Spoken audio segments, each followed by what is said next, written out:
அனைவருக்கும் வணக்கம். இந்த இசை வெளியீட்டு விழா ரொம்ப ஒரு ஆரவாரத்தோட, சுறுசுறுப்போட, பரபரப்போட, எழுச்சியோட, புத்துணர்ச்சியோட என்ன சொல்லலாம். நான் அவ்வளவு எனர்ஜி நீங்க இருக்கிய. சில இசை வெளியீட்டு வருவோம், சாங் ஓடும், ட்ரெய்லர் ஓடும், நாங்களாம் பேசுவோம், எங்க சவுண்டு மட்டும் கேட்கும், வேற எந்த சவுண்டுமே இருக்காது, சைலண்டா இருப்பாங்க, எங்களுக்கே போர் அடிக்கும். ஆனா இன்னைக்கு களை தட்டுது. ஆமா, இந்த கைதட்டல் இப்படி பண்ணும்போது எல்லாருக்குமே ஒரு சுறுசுறுப்பு வரும். கரெக்டு, வாகை சூடும். ஓகேதான். எல்லாமே நம்ம கதாநாயகன் இளபரத். ஆமா, முதல் படத்துல நிறைய ரசிகர் சம்பாதிச்சிட்டீங்க. ஆமா, ஒவ்வொரு ஹீரோ ரசிகர் சம்பாதிக்கிறதுக்கு 10 படம் 5 படம் பண்ணணும். இவர் முதல் படத்திலேயே ரசிகர் சம்பாதிச்சிட்டாரு. இந்த மேடை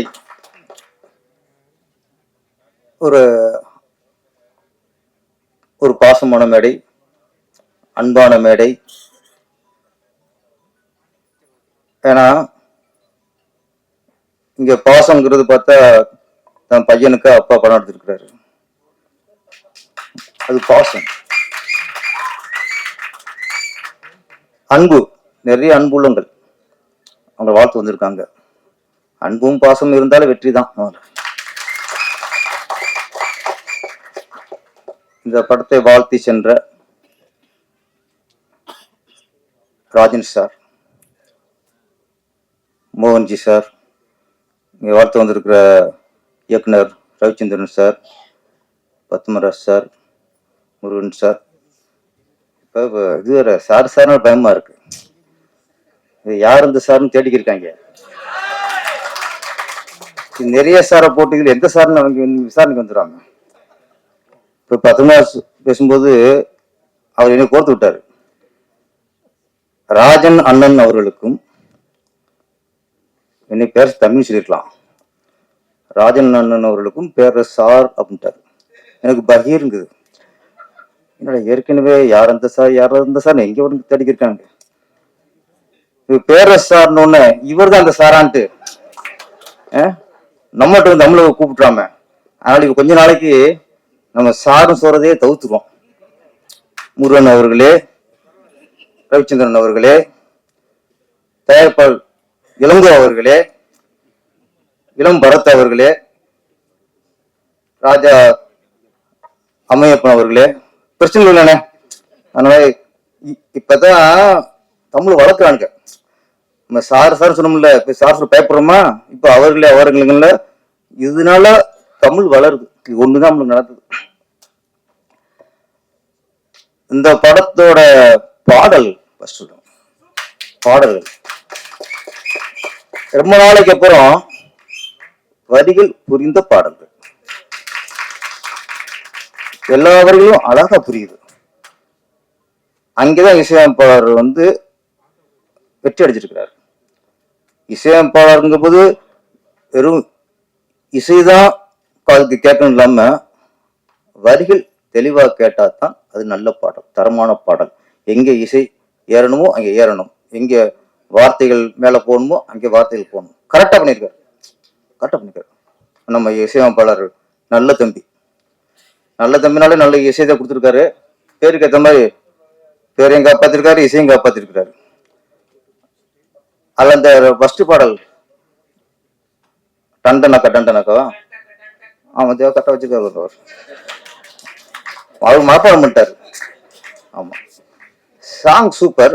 அதே மாதிரி பாடல் வரிகள் சில இடங்களை பார்க்கும்போது எனக்கு வைரமுத்து இருப்பாரோன்னு சந்தேகப்படுற அளவுக்குலாம் வரிகள். தள்ளிக்காட்டு பேயே என்ன அடிச்சு விட்டாயே, இந்த மாதிரிலாம் அவர் தான் எழுதுவாரு. நம்ம கவி பேரரசன் அந்த மாதிரி வார்த்தை போடுவாரு. அப்புறம் நிறைய பேர் சொன்னாங்க, அந்த பாடலாசிரியர் பேரு தமிழ் அமுதன்.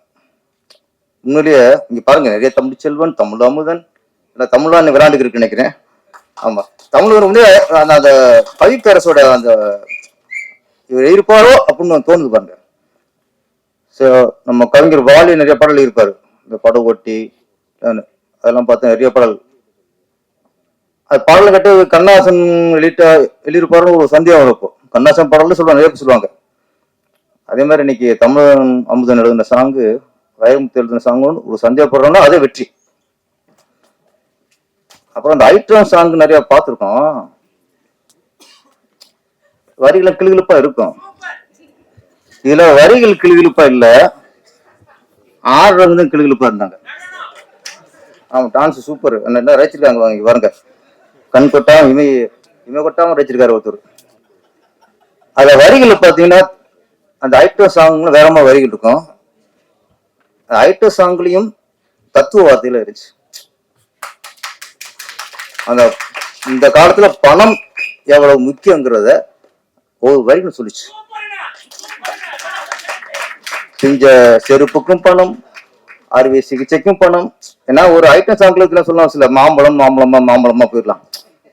இங்க பழத்தை பத்தி பேசல, பணத்தை பத்தி பேசிக்கலாம்.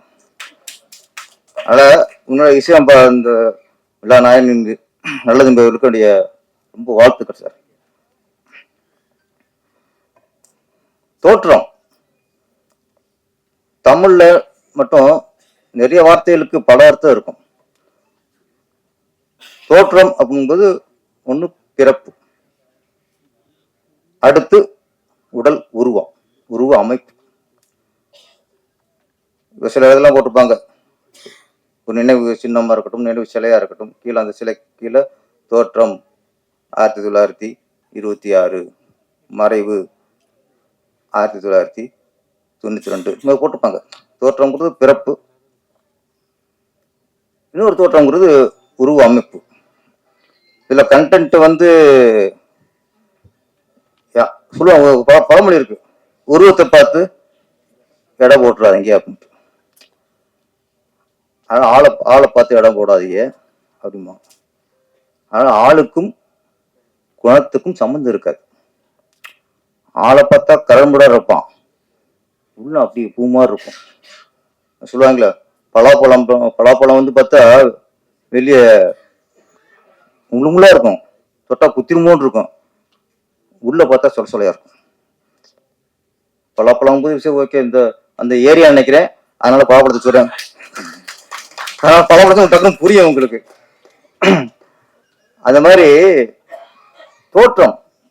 இப்ப இங்க பாருங்க, நான் ஃபர்ஸ்ட் இந்த யாரு தோற்றத்தை பார்த்து வியந்தேன்னா, நம்ம புடிச்சர் தோற்றத்தை பார்த்து நான் வியந்தேன்.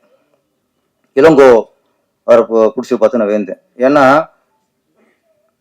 அவர் பார்த்துட்டு இவர் பையன் தான் ஹீரோன்னா, நான் பையனை பார்த்தேன், அவர் தம்பிமா இருக்காரு, ஒரு அண்ணமா இருக்காரு. ஏதோ ஒரு 3-4 வருஷம் வித்தியாசம் தான் இருக்க மாதிரி தோணுது. தோற்றம் எப்படி இருக்கு, அவருக்கு அண்ணன் மாதிரி இருக்கு. எதிரிக்கு சார். அப்போ அப்படி கேமரா பிளான் பண்ணுங்க, அவரை பார்க்க அவர் காட்டுங்க. தோற்றம் அவர் தம்பி மாதிரி இருக்கு, இவர் அண்ணன் மாதிரி இருக்கு. ஆனா உண்மை என்ன, அவர் பையன், இவர் அப்பா. இங்கே தெரிஞ்சு வச்சா தோற்றத்தை பார்த்து சேர்ந்து வரும்.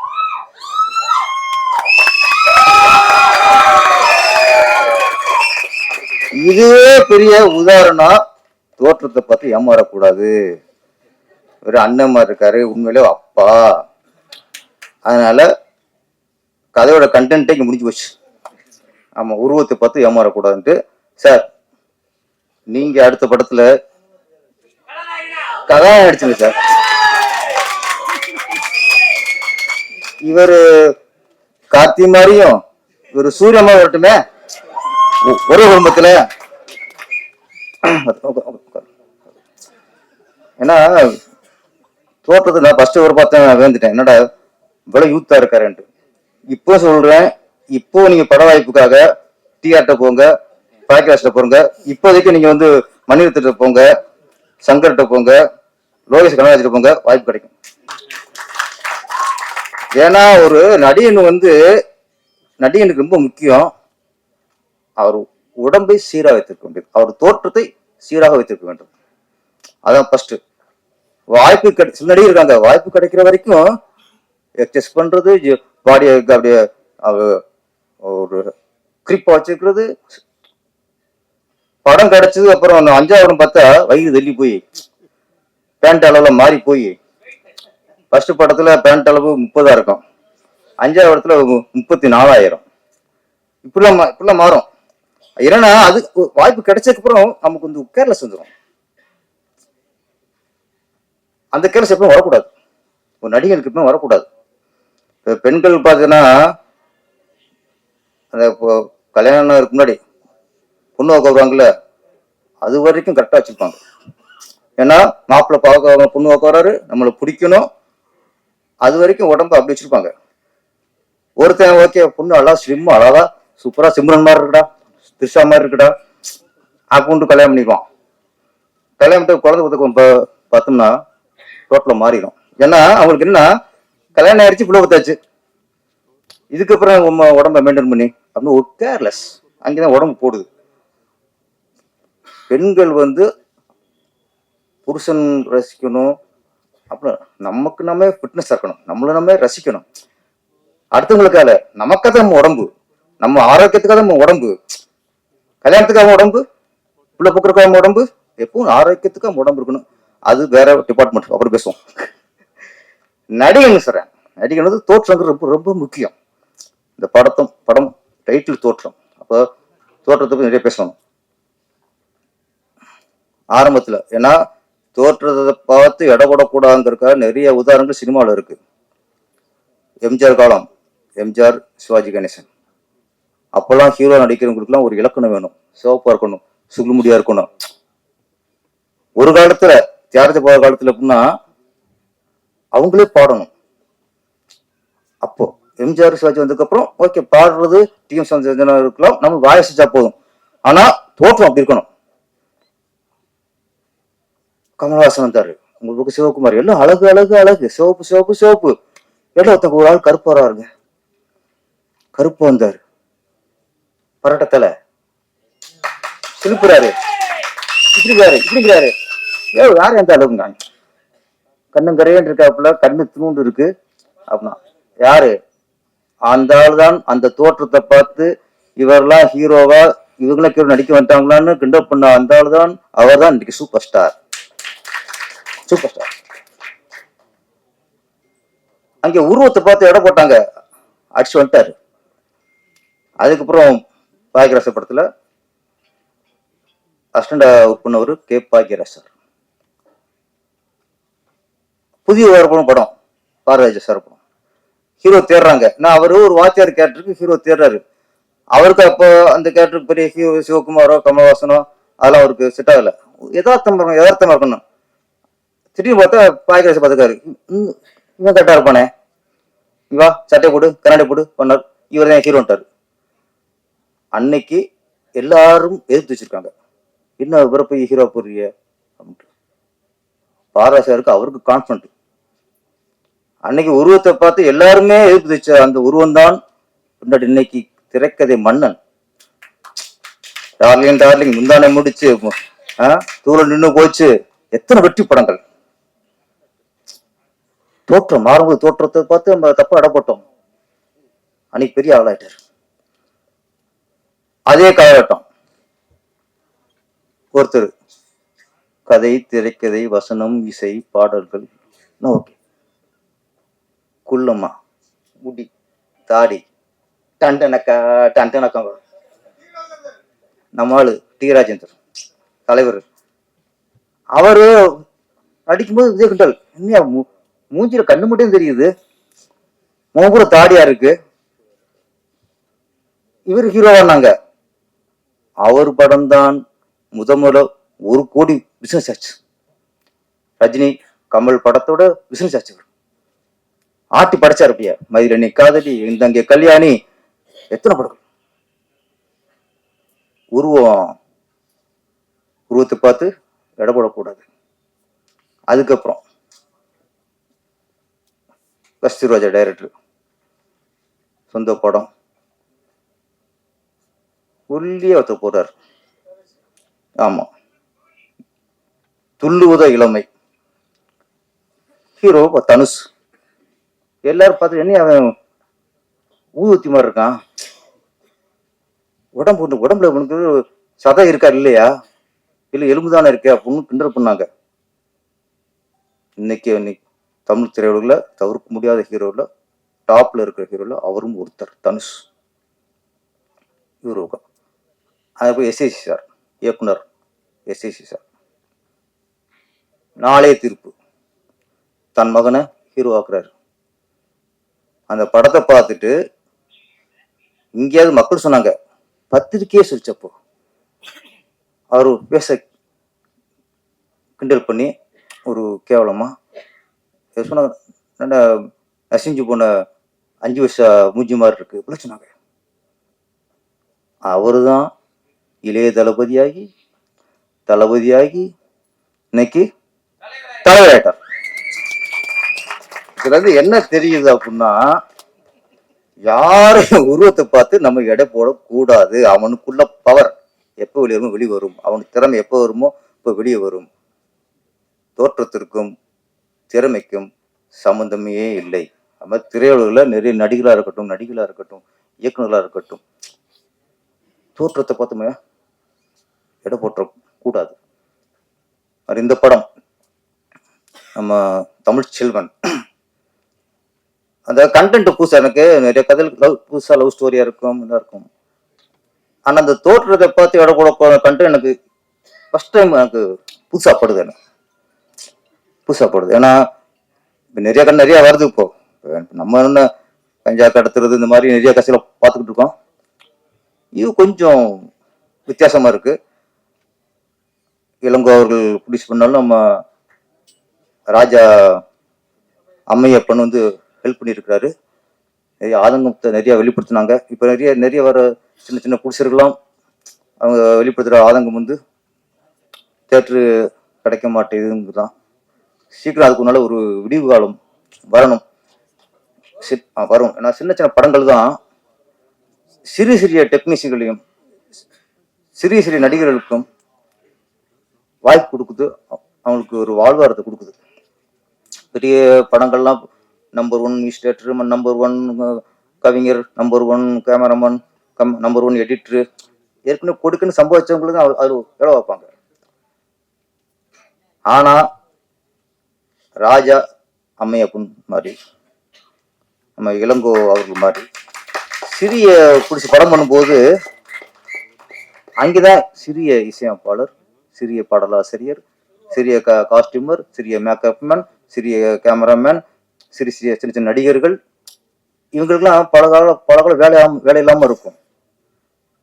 அப்ப இந்த மாதிரி சின்ன தயாரிப்பாளர் தான் திரையுலகில் சின்னஞ்சிறிய டெக்னீஷியன்களையும் நடிகர்களையும் காப்பாத்துறது நீங்க தான் சார், நீங்க தான். அப்ப திரையுலகில் சின்ன டெக்னீஷியன் காப்பாத்துற உங்களை யார் காப்பாத்துறது? சிறிய பிடிச்சல யார் காப்பாத்துறது? அதுக்கு ஒரு விடிவு காலம் வரணும். எல்லாம் சொன்னாங்க சங்கங்கள்லாம் முயற்சி பண்ணிட்டு சீக்கிரம் வரும் சார், சீக்கிரம் விடிவு காலம் வரும். சின்ன படங்கள் இப்போ சொன்னாங்க, ரப்பர் பந்து ஜெயிச்சது, சின்ன படம் ஜெயிச்சது, இந்த படம் ஜெயிக்கும். இன்னும் ஒரு 4 சின்ன படங்கள் ஜெயிக்கும் போது அப்ப தியேட்டர்காரங்களுக்கு பயம் வரும். என்னடா பெரிய படங்கள்லாம் போட்டு லாஸ் ஆகி போச்சு, சின்ன படங்கள் தானே வெற்றி அடைஞ்சு வசூலை கொடுக்குது. அப்போ ஒரு சின்ன படம் வரும்போது இது ஜெயிச்சிருமோ, இந்த படம் ஜெயிச்சிருமோ, இந்த சின்ன படம் ஜெயிச்சிருமோ அப்படின்னு சின்ன படம் ஜெயிச்சிருமோன்னு அவங்களுக்கு ஒரு நம்பிக்கையும் பயம் வரும். அது வரணும்னா சிறிய படங்கள் ஜெயிக்கணும். வருஷத்துல 4 சின்ன படம் ஜெயிக்கட்டும், அடுத்த வருஷம் எல்லா சின்ன படம் தேட்டருக்காரங்க வாங்குவாங்க. ஏன்னா தேட்டருக்காரங்க அவங்க என்னன்னா அவங்களுக்கும் சின்ன படங்கள் ரிலீஸ் பண்ணி ஆளே வரலைங்கிற குற்றத்தை வைக்கிறாங்க. அவங்க சைடு ஒரு நியாயம் இருக்கு, அவங்களுக்கு பயம் இருக்கு. நம்ம தேட்டர் கொடுத்துறோம், 10-15 வராங்க, 20 வராங்க, அப்படி பயம் இருக்கு. அந்த பயத்தை போக்கணும்னா நம்ம அவங்கள குறைச்சிட்டு இருக்கக்கூடாது. சிறிய படங்கள் ஜெயிக்கணும். சிறிய படங்கள் நல்ல கதையை பண்ணி நல்ல ஒரு ஸ்கிரீன்ல பண்ணி தரமா கொடுத்தீங்கன்னா கண்டிப்பா மக்கள் வரவேற்பார்கள். அதுக்கு இந்த வருஷமே நிறைய படங்கள் உதாரணம். அந்த உதாரணத்துல இந்த தோற்றமும் ஒன்று.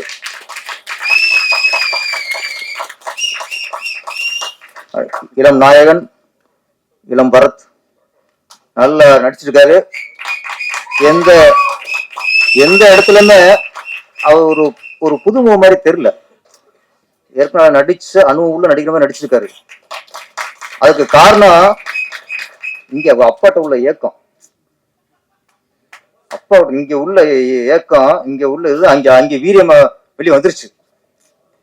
அவரு நடிக்கும்போது அவருக்குள்ள ஈர்ப்பை விட அப்பா நினைச்சுப்பாரு, என் பையன் பெரிய ஹீரோ ஆகணும், என் பையன் நல்லா நடிக்கணும், என் பையன் படம் பெருசா வரணும் அப்படின்னு அந்த நினைப்போடையே ஒவ்வொரு நாளும் நினைச்சுப்பாரு. அந்த நினைப்பு தான் சார் பாசிட்டிவ் தாட். அது அங்கே பாஞ்சிருச்சு. முதல் சாங்ல பார்த்தா நானும் பார்த்தேன். தோற்றம் சொன்ன தோற்றம், அவர் பார்த்தா நம்ம வீட்டு பையன் மாதிரியே இருக்காரு. ஓகே, கதாநாயகி வசுந்தரா பார்த்தா அத்தோட்டு பொண்ணு மாதிரியே இருக்கு. தோற்றம் இவர் நம்ம வீட்டு பையன் மாதிரியே தோற்றமா இருக்காரு, அது நம்ம அத்தை பொண்ணு மாதிரியே அது ஒரு தோற்றம். என்ன ஒரு ஃபேஸ் வந்து முதல்ல இந்த கதைக்கு ஏற்ற மாதிரி ஒரு ஃபேஸ் கதாநாயகனுக்கு அமைஞ்சிருச்சு, கதாநாயகிக்கு அமைஞ்சிருச்சு. Nativity face. அப்புறம் ஃபர்ஸ்ட் சாங்கு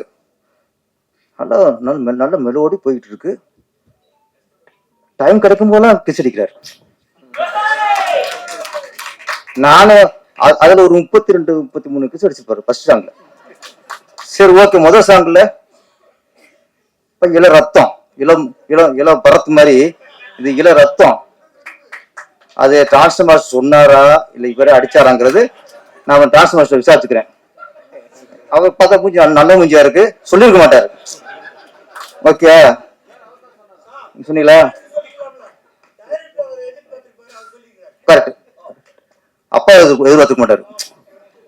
இப்ப அவரு இளங்க பார்க்கும்போது ஷாக்கா இருக்கேன், நம்ம பையனா பூந்து விளையாடுறான், வீட்டுல அவ்வளவு சாதுவா இருக்கானே, ஏன்னா பூந்து விளையாடுறான்னு நினைச்சிருப்பாரு.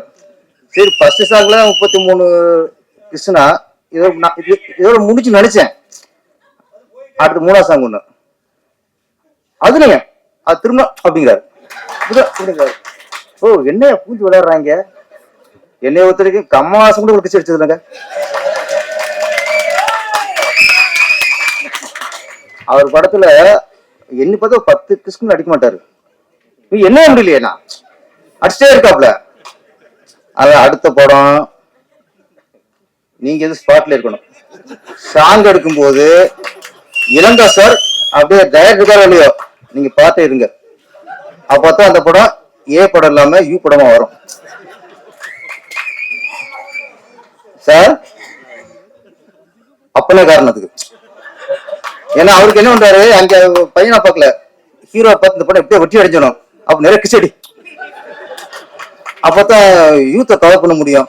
மாஸ்டர் நீங்க என்ன சரியா தெரியாது, நீ டான்ஸ் மூவ்மெண்ட் சரி இருக்கோ இல்லையோ கிஸ் அடிக்க விட்டுங்க. என்ன வரைக்கும் படத்துல 100 கிஸ் அடிச்சாதான் இந்த படத்துக்கு யூத் வருவாங்க அப்படின்னு யூத்தை கவர் பண்றதுக்காக அப்பாவோட அனுமதியோட நான் ஏக்கம் நினைச்சது பெரிய ஹீரோவா கூட ஏக்கம் நினைச்சேன். ஆனா முத்தம் ஏக்கமா இருக்கேன். ஆமா ஆமா ஓகே. அடுத்த படத்துல இவரையும் ஹீரோ போட்டு அவரையும் ஹீரோ போட்டு இவருக்கு ஒரு ஹீரோயினி அவருக்கு ஒரு ஹீரோயின் போட்டு யாரும் அதிகம் முத்தம் கொடுக்குறது, அப்பனா மகனா.